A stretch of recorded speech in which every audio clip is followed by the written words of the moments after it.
अस्सलामु अलैकुम वरहमतुल्लाहि वबरकातुहू।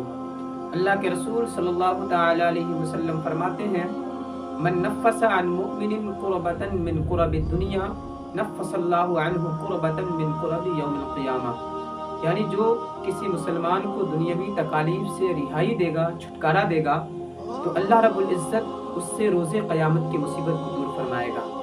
मालूम हुआ कि अगर आप इस दुनिया में अगर किसी को दुनियावी मुसीबत से छुटकारा देते हैं, किसी की दुनियावी मुसीबत को दूर करते हैं, तो अल्लाह रब्बुल इज़्ज़त आपसे उन मुसीबतों को दूर फरमाएगा जो मुसीबतें बाकी रहने वाली हैं, यानी क़यामत की मुसीबतों को दूर फरमाएगा। फिर अल्लाह के रसूल सल्लल्लाहु अलैहि वसल्लम आगे फरमाते हैं कि मन नफ़्फ़स अन मुमिनिन कुरबतन मिन कुरबिद दुनिया नफ़्फ़सल्लाहु अन्हु कुरबतन मिन कुरबि यौमिल क़ियामा वमन यस्सर अला मुअस्सिरिन यस्सरल्लाहु अलैहि फिद दुनिया वल आखिरा।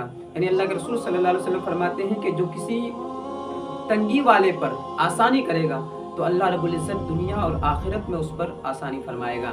यानी अगर कोई कर्ज में मुब्तला है और आप उससे कर्ज के तौर पर कुछ पाते हैं, अगर वो दे नहीं पा रहा है तो आप उसको मोहलत देते हैं, ये भी उसके लिए आसानी है। अगर आप उसके कर्ज को माफ़ कर देते हैं तो ये भी उसके लिए आसानी है। अगर इस तरह की आसानियाँ आप दुनिया में लोगों पर करेंगे तो अल्लाह रब्बुल इज़्ज़त दुनिया और आखिरत दोनों जगह में आप पर आसानी फरमाएगा। फिर अल्लाह के रसूल सल्लल्लाहु अलैहि वसल्लम आगे फरमाते हैं, वमन सतरा मुस्लिमन सतरहुल्लाहु फिद दुनिया वल आखिरा। यानी जो किसी मुसलमान की पर्दा पोशी करेगा तो अल्लाह रब्बुल इज़्ज़त दुनिया और आखिरत में उसकी पर्दा पोशी करेगा।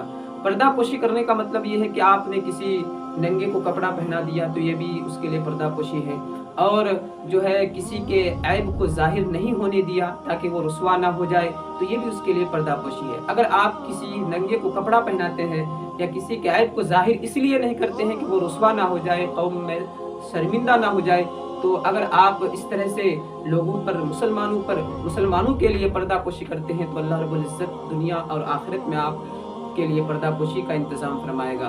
फिर अल्लाह के रसूल सल्लल्लाहु अलैहि वसल्लम फरमाते हैं, वमन सलका तरीक़न यल्तमिसु फीही इल्मन सहलल्लाहु लहू बिही तरीक़न इलल जन्ना।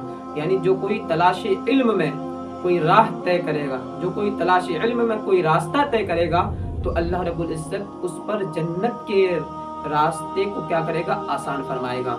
मतलब ये है कि आप इल्म दीन हासिल करने के लिए सफ़र करेंगे और दीनी फतवा हासिल करने के लिए अगर आप सफ़र करते हैं, दीनी मसला हासिल करने के लिए आलिम के घर जाते हैं, जो कि एक तरह से ये भी सफ़र करना हुआ, तो अल्लाह रब्बुल इज़्ज़त आप पर जन्नत के काम को आसान फरमाएगा। मतलब ये है कि आप मरते वक्त आपको ईमान नसीब होगा, क़ब्र और हश्र के हिसाब में आपको कामयाबियाँ मिलेंगी और फिर मैदान महशर में आप कामयाब होंगे, आपको जो है जन्नत नसीब होगी। तो खुश नसीब है वो तलबा जो इल्म दीन हासिल करने के लिए सफ़र करते हैं, तो अल्लाह रब्बुल इज़्ज़त उस पर जन्नत के काम को आसान फरमाता है। वमन सलका तरीक़न यल्तमिसु फीही इल्मन सहलल्लाहु लहू बिही तरीक़न इलल जन्ना। उम्मीद है कि आप हज़रात को मेरी ये बातें अच्छी मालूम हुई होंगी। दुआ करता हूँ रब्बे क़दीर के बारगाह में अल्लाह रब्बुल इज़्ज़त हमें इल्म दीन मज़ीद हासिल करने की तौफ़ीक़ अता फरमाए। अस्सलामु अलैकुम व रहमतुल्लाहि व बरकातुहू।